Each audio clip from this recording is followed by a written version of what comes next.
like we aren't fearful, we aren't Right. afraid, but like our parents' generation, everybody's praying, everybody's Yeah. scared. So how should Black people approach Trump being president again? Same song, different verse. That's right. I think I'm always big on Black people getting into 3-level activities. That's knowledge of self first.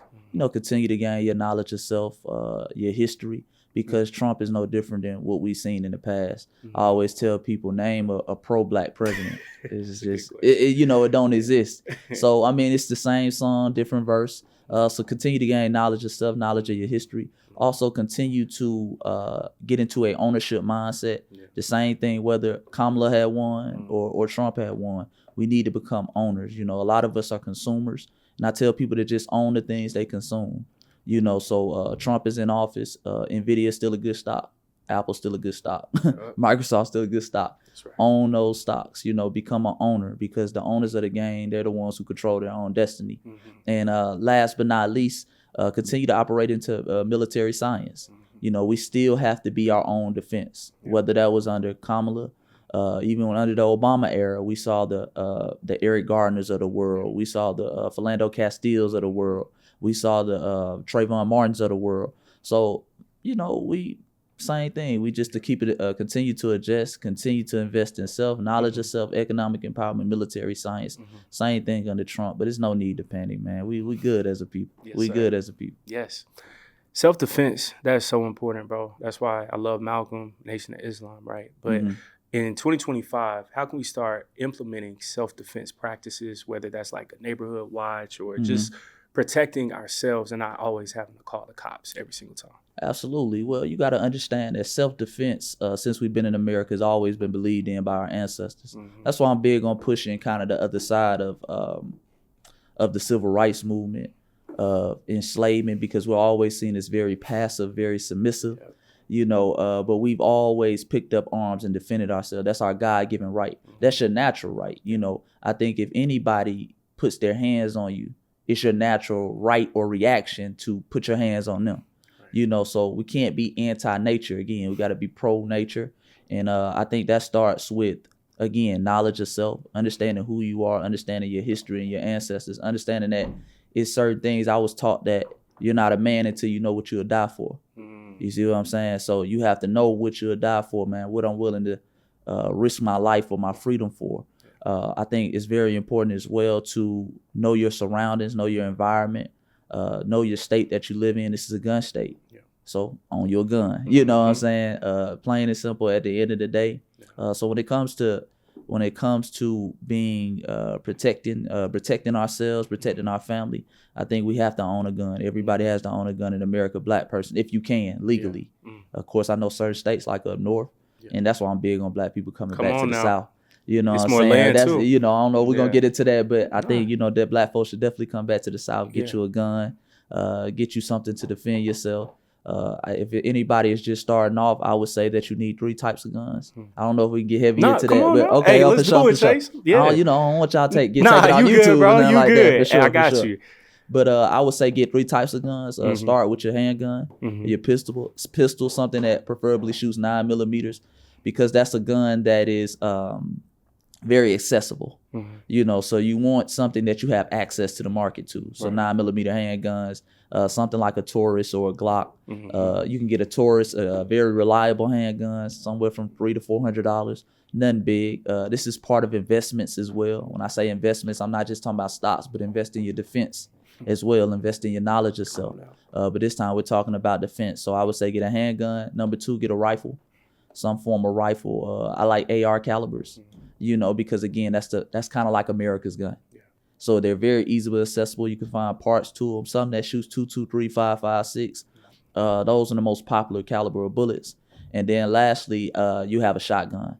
And the shotgun is usually for house defense. A shotgun is something that we like to say you can't miss with a shotgun. You can't miss with a shotgun. That's something that to clear the room out. But these are necessities. This is not me being radical or anything like that. Everybody had a gun back in our days, our ancestors. Even when you talk about Dr. King, he was a gun owner.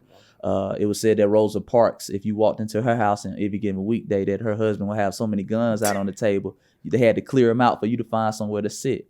Fannie Lou Hamer, they asked her famously, how would she stop the bombing of her houses? And she said she keep a shotgun in every room, by every window. And she said if a cracker was to come up on her porch, that would be the last time he talked to his mama. Okay, so that's always been a part of our history, and I think we got to get back to that. So armed self-defense, because that is self-love. Yes, sir. I'm saying that you're not going to kill me because I'm valuable to my community, my people, and to myself. Come on now, Chase. Hey, this about to be one of them ones, bro. Absolutely. I can already tell, man.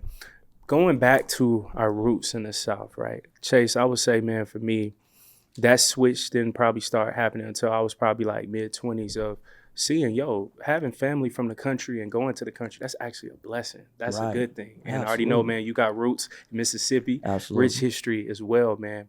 Why is it so important for our people to start migrating back home to the South? Why is that important? Because that's your homeland, essentially. I ain't gonna say it's everybody's homeland, because we are domestic people. We were all over the United States. Right. So, whether we get into indigenous history with the Utes and the Digger Indians out in California, we were all over the land. But I think the South creates the most opportunity. I think it's the biggest concentration of Black people around the country is still in the South. And I think it puts us in that pro-nature element. You have room to breathe in the South. Yep. I was in New York last year, and I like New York. I love New York. Good seeing the brothers and sisters in New York. It creates unique opportunities, but it's a lot of people stacked on top of lot of people. In one building. Brother. It's a lot of people, and I think it creates that natural animosity with each other, because you stacked on top of each other. You can't go in driving. Forget about driving somewhere. No. I remember looking at it. I was visiting a friend up there, and I think the restaurant was like 3 miles away, but it was like it's 45 minutes. Jeez. And I'm like, what are you talking about? Yeah. What are you talking about? Wow. So it's one of those things, man. I think when you come back down to the South, you can get into pro-nature. The Honorable Elijah Muhammad and the Nation of Islam used to say that if they had to get reparation through states, it would be states in the South. Also think the South, the land of the South, is more fertile. So a lot of people talk about growing your own food, doing things like that. Like my parents are from the Mississippi Delta, known for some of the most fertile soil in the world. You know what I'm saying? So good for growing your own food and really getting into that independent mindset. So, that's why we love the South. And I think everybody should at least have some real estate or at least visit the South, and look at getting stuff in the South. Because the South is coming up. Imagine getting some real estate in Atlanta 50 years ago, it probably would have been a great investment. You'll be set. I'm pretty sure. Yes, sir, man. Mississippi, how can we get that state back popping? Because, Chase, I don't think people truly understand during the Civil War, that was the richest state in America. Absolutely. And right by the Gulf of Mexico, right by water, rich land, the Delta, to your point. How can we get that state back popping again as Black people? Mississippi is a very special state, man. Mississippi is a state, like you say, that one time was the richest state in America. It's a state where we see a lot of the original foundational Black American culture come out of, whether it's the blues, in that Mississippi Delta, that a lot of pivotal jazz players came out of there. A lot of people, I was just looking at the other day, come out of Natchez, Mississippi, some of the early singers and musicians that traveled abroad who kind of put America on the map as a kind of a helping to build this wonderland that is America. So I think it starts overall to get to the point with we have to have opportunities. Mississippi is now one of the poorest states because of the lack of job opportunities. So I think we have to go there. And that's one thing I plan on doing in the internet era, because I really don't need to be in a physical location. Right. I just need a cell phone. I just need my computer. You know what I'm saying? So we have to go there and provide jobs. We have to go there and provide opportunity. I went home last summer. My cousin didn't know what ChatGPT was. Wow. And it's like, it's a different world. It's a different world. And I think we spoil sometimes by our environment. Man. Being in the environment that's Atlanta, if I didn't know what ChatGPT is, I'm going to hear about it some type of way through the grapevine. Somebody in the street going to stop me or something. So it kind of put things in perspective, like, man, they don't know what ChatGPT is. And I mean, at the time, ChatGPT had been like a year and a half.